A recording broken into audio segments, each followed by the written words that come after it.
తాకట్లో ఉన్న మీ బంగారాన్ని విడిపించి ఆ రోజు ధరకే కొనబడుతుంది ఆచారి గోల్డ్. నిన్న రాత్రి చూస్తే Vemuru constituency incharge YSRCP incharge Ashok Babu గారి మీద దాడి జరిగింది సార్. పోలీసు వాళ్ళు ఆల్మోస్ట్ లాక్కెళ్ళంత పని చేశారు. అసలు ఏంటి సార్ ఆయన పరిస్థితి ఎట్లా ఉంది ఏంటి సార్? వెనకాతలు నడుము పట్టేసింది ఆయనకి.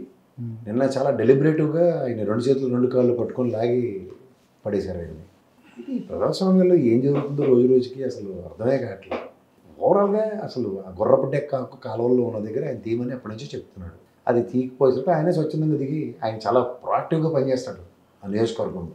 ప్రజల కోసం అన్నట్టుగా ప్రజల్లోకి వెళ్ళిపోతున్నాడు. ప్రతిరోజు నిరంతరం ప్రతి సమస్యని నెత్తికేసుకుంటాడు. తనదేం దీనిగా అరెస్ట్కి కూడా సిద్ధమై ఉన్నాడు. అతను చేస్తే చేసుకోండి, మా కార్యకర్తల కన్నా ముందు నన్ను అరెస్ట్ చేయండి అన్న కాన్సెప్ట్లో ఉన్నాడు ఆయన. ఆడి దగ్గర అది ఆ ఏఈ గారిని కలిసాడు. దానికి సంబంధించిన అంశాలను దృష్టిలోకి తీసుకొచ్చిన పని అవ్వకపోతే కాలంలో నీళ్ళుండి అట్లతో ఉంటేనే కదా వ్యవసాయం అంతా. అక్కడ చుట్టుపక్కల పరిసర ప్రాంతాల మీద అది వ్యవసాయ క్షేత్రాలు. మీది కూడా అదే ఊరు కదా, మీకు తెలిసి దాని గురించి పూర్తి అవగాహన ఉంది. ఆ కాలంలో గుర్రపు డెక్కాకులు తీయకపోతే ఎట్లా సార్?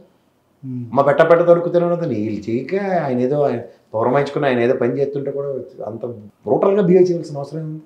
నమ్మకం మాత్రం వ్యక్తి కాదు కదా ఆ నియోజకవర్గం ఇన్ఛార్జ్ అతను వైఎస్ఆర్సీపీ పరంగా. మీరు చేయాల్సిన పనులు ఈ నరేగా నిధులు తీసుకుంటున్న వాళ్ళతో పనులు చేయించారు కదా, అలాంటివే కదా. కాలువల పూడికలు ఎందుకు జరగట్లే? ఓహో, నరేగా నిధులు బాకీలు ఉన్నాయి అని పంచాయతీరాజ్ శాఖ మంత్రి గారు షూటింగ్లో బిజీ ఉన్నారని చెప్పి నరేగా నిధులు రిలీజ్ అవ్వకపోయినా ఏం నష్టం లేదన్న కాన్సెప్ట్లో ఉన్నారు. ఇది కొన్ని ఆలోచించవలసిన విషయాలు ఉన్నాయి సార్. ఎంత సీరియస్నెస్ అక్కడ రైతులు వీళ్ళందరూ పడుతున్న మానసికవేత్తలకి ఒక నియోజకవర్గంలో ఆ ఇన్ఛార్జు ప్రొయాక్టివ్గా పనిచేస్తే తప్పు అంటే ఎక్కడికని చెప్తాండి. కాబట్టి అతను వాళ్ళ ఇంట్లో పడి ఉన్నాడు. అతను అది చికిత్స చేయించుకోనన్నాడు. క్షమాపణ చెప్పే వరకు చికిత్స చేయించుకోనన్నాడు. అంటే అంత మొండిగా ఉన్నాడు చూడండి ఆయన. అంటే ఇజ్ ఇట్ రైట్? ఈ యొక్క ఆత్మాభిమానాన్ని అతను ఏమన్నా చిన్న మనిషి ట్రాఫిక్ ఇన్స్పెక్టర్గా పనిచేసిన వ్యక్తి అతను, ఎడ్యుకేషనలిస్ట్. తనతో పాటు తన పిల్లలు కూడా బాగా చదివించుకున్నాడు ఆయన. అలాంటి ఉన్నత ప్రమాణంలో ఉన్న వ్యక్తులకు కూడా ఏంటిది రాజకీయాలు? అది నాకు తెలియకడుగుతా. అందులో ఏమైనా పోనీ ఎక్కడ దేని మీద దాడికి వెళ్ళాడో లేకపోతే ఏదో చేసాడంటే పోనీ దాని మీద పోలీసులు ఇదేంటంటే ఆయన స్వచ్ఛందంగా పనిచేస్తుంటే మరి స్వచ్ఛ భారత్ అని మీ కూటమి ప్రభుత్వం మీ పెద్ద దిక్కు నరేంద్ర మోడీ గారు చెప్పారు కదా, దేశం అంతా స్వచ్ఛ భారత్ చేయండి, చెత్త చెదర ఎక్కడ తుడిచేవతలు పట్టండి అని చెప్పింది మీరే కదా.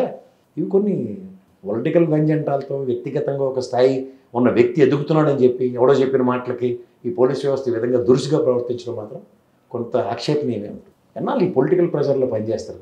పోనీ మీరు ఎంత కష్టపడి పనిచేస్తున్నా, నేను ఎయిర్ కానిస్టేబుల్ని మనగానపల్లి ఎమ్మెల్యే గారు బ్రదర్ ఎలా కొట్టాడు అతను? అసలు ఏ హక్కు ఉంది అతనికి? అంటే ఏం చేసినా చెల్లుబాటు అవుతుందన్న అధికారం ఏమన్నా శాశ్వత అధికారం అని చెప్పి ఏమన్నా ప్రజాస్వామ్యంలో కట్టబెట్టారా? వీళ్ళు ఏం చేసినా మందరం రాజరిక వ్యవస్థల్లో శిక్షలు అనుభవించినట్టు మందరం అనుభవించడానికి ఈ ప్రజాస్వామ్య విలువల్ని పరిరక్షిస్తూ 2024 ఎలక్షన్ జరిగింది. ఇది దీనికోసమేనా? ఇవన్నీ ఆద్యంతం ఎక్కడో దగ్గర దీనికి ఒక ఎండ్ పాయింట్ ఉండాలి, వెంట పాయింట్ ఉండాలి. This is not right. ఇప్పుడు జరుగుతున్న పాలిటిక్స్ మాత్రం నాట్ టాలరబుల్, నాట్ యాక్సెప్ట్. మీరు బంగారం తాకట్టు పెట్టి ఆ బంగారం డబ్బులు కట్టలేక ఇబ్బంది పడుతున్నారా? ఆచారి గోల్డ్ వాళ్ళు మీ బంగారం కొని మీ లోన్ తీర్చి మిగిలిన డబ్బులు మీకు ఇచ్చేస్తారు. ఇంకెందుకు ఆలస్యం? ఆచారి గోల్డ్ ఈ నెంబర్స్కి కాల్ చేయండి.